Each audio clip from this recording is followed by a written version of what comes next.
I thought we set the table really early, took the momentum in the game early in the game, settled Jake down a little bit early, and then having the long inning and the second inning was even tougher on him because you sit there, you don't get to play catch in a dugout even though it's hot, and you only get 5 warm-ups in between. But I thought the defense played really good. They're a really tough lineup. Credit to them. They fouled a lot of pitches off and grinded bats out on you. In the middle innings, we kind of kept going, and then really helped us late to score a run to take the momentum back on our side. I think that's the biggest difference is we gathered the momentum and kept the momentum and then gave it away and then got it back. And really proud of the kids or not kids, young men for battling and grinding out pitch to pitch. Coach, I know a lot was made earlier in the week just about being aggressive on the base paths and the speed you guys have. How satisfying was it to kind of win this one going the other way and using the power aspect of your offense? Well, I mean, it's just one of those deals where it happened. You know, our team identity is to be aggressive and to push the envelope a little bit, and I think we did that in some instances in the base running in that inning that we scored 7, taking the extra 90. So that's who we are. I mean, the power's good. We know Jimmy's got some power, and Jack Nicklaus has had a really good season for his freshman. And so it's really good to see that happen. Get over here to the left. Let's see. Mark Garland, CWS 247. Coach, can you tell us how important it was to start off today so hot and then going out and getting the first win of the College World Series here? Well, it's very important. There's no doubt about it. You know, Coach Greedo said it. The world's a different world for winners and losers. So and we call it winning and learning. And so, you know, in that game itself, you know, I think something happened where a base running mistake happened. We talked to him. I talked to Sandlin. I talked to Jake about executing pitches because they were really a tough lineup to navigate through because they're gonna try to challenge you and foul pitches off and try to really have quality at bats. That's what they're so really good at. Okay, Aaron. Hey, Aaron Fitt, D1 Baseball Coach. Kind of following up on that, I mean, you mentioned their offensive approach a few times, but you know, this is one of those 4-hour grinds, it felt like, you know, and you guys are producing those same kind of at-bats. How comfortable do you think your guys are in that kind of a game?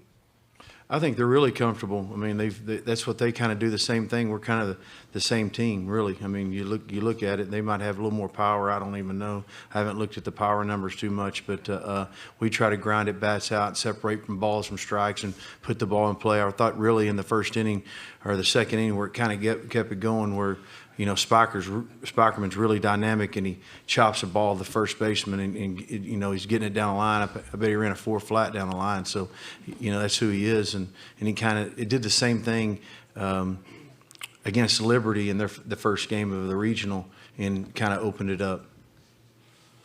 Okay, Mike. Mike LaPresti, NCAA.com.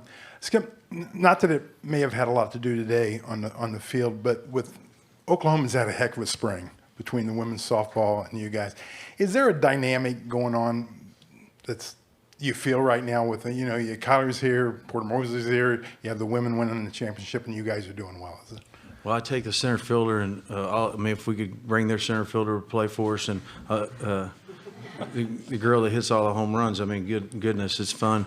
I mean, Patty does a great job. I mean, she's a first-class coach, and I mean, going over there and watching them play in a regional was really amazing. They had a really good team. I mean, that's what the University of Oklahoma is about. It's about it's a family environment. I mean, you talk to everybody around it. The coaches talk to each other. I sat in the regional championship game with Porter Moser and watched the game. So it's what it's about. We get texts all the time. Talk to, you know, Coach Venable's calls after we win the Big 12 championship. I mean, it's what we do. Kirk Bowles from the Austin American Statesman. Boy. Skip, your team's a little bit different than everybody else. Everybody's got grad transfers. I think Notre Dame, they're all 25 and have graduated, stuff like that. But you've got 3 freshmen in the lineup, a bunch of sophomores. So, you know, how is it that they've kind of matured and, you know, come through to be where they are right now? Well, I mean, it's really it just shows you the sign of our development program and what we try to do to develop those guys as young men and baseball players. I think that's what's special about our program. You know, we built that club up to the COVID year. We had a really good club that year, and then, I mean, it was like it broke our heart. And then all of a sudden, last year happened, and we're trying to build it back up. And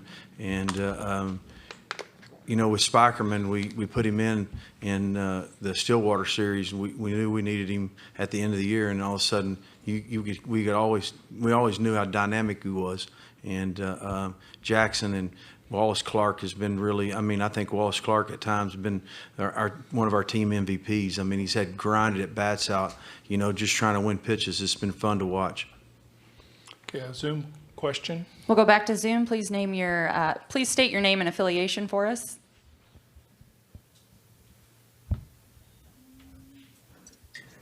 Hey, Tarek Mostri and Norman Transcript. You've talked about wanting to see your team react the right way to playing in some of these new environments. Obviously, it's not as different as playing in Arlington, but how do you feel like the team reacted? Obviously, the batters were seeing the ball pretty well early, but how do you think they did in general? I thought they reacted well. It's a lot different than Globe Life because it seemed like it was about 20 degrees different. I can tell you that right now. But it was, you know, the environment, the adrenaline of the environment, it'll take a lot of toe out of you. You got to really focus on pitch to pitch. That's what we talk about, winning pitches, and the game's played one pitch at a time. I mean, I learned that from Coach Garrido and Coach Harm at the University of Texas when I was coach for them. But and really, in this environment, that's really what it's about. It was really awesome to hear Jackson talk about when somebody talked about you're ready to play the University of Texas. It's really about playing against the baseball. And that's what you try to teach them, and that's what we practice a lot. And for him to regurgitate that, it's a great sign for our program and our culture. Okay, we have time for 3 more, I think.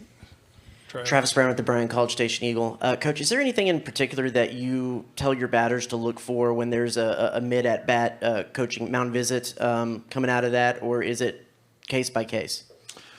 On the mound visit, or from their mound visit you're talking about?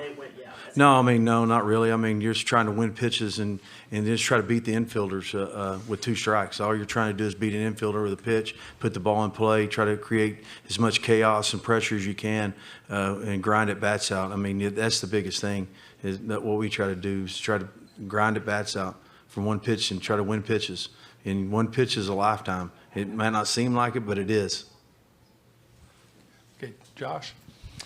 Yes, Skip, Josh Cow with AllSooners.com. I was hoping you could talk about just the job that Trevin did, obviously limiting the damage in that 7th inning, but then also shutting it down from there, and just what it's been like as a coach the last month plus. He's just he's been so good in the back end for it. What it's like knowing you have a guy you can turn to at the end to get those big outs. Yeah, I want to get David out there for an inning because just to get him out there to no better time to get him out there for it. He's probably going to start the 3rd game, and so to get him comfortable. Whatever happened, it didn't matter. But having Trevin as a safety net there, he's what we talk about. The guy can throw 2 pitches for strikes, even 3 at times. He can fill his position, and he can hold runners. And that's what you have. And he loves that moment. Sometimes he wills that stuff on himself at times to be really competitive. And he really, when we talk about the intangibles, every coach in this World Series can go out and evaluate if a guy can throw hard and got a good breaking ball or whatever. But it's the difference is every coach is trying to find the guys with the intangibles, the guys that pitch with their head and their heart and their gut. And that's what really it's about, is pitching with your head and your heart at the end of the day. Okay, our final question. Hey, Coach, Lee Benson from KWTV in Oklahoma City. I know the TV broadcast mentioned that Brett's hand was not too good, so just curious your thoughts on Brett's hand. And then also Kendall, how is he doing after taking that hit by pitch? Well, I didn't get to talk to Kendall. I talked to Brett and just told him I was sorry, because he'd worked really hard and his at-bats got a whole lot better. I'm just proud of these kids because they're just a team full of Davids. That's all they are, the guys that really believe in each other. And I have to say that because that's what it's about, really. And, I mean, for him, he started really turning the corner on having quality at-bats, and that was really, really big. For more information, you can visit TulsaWorld.com.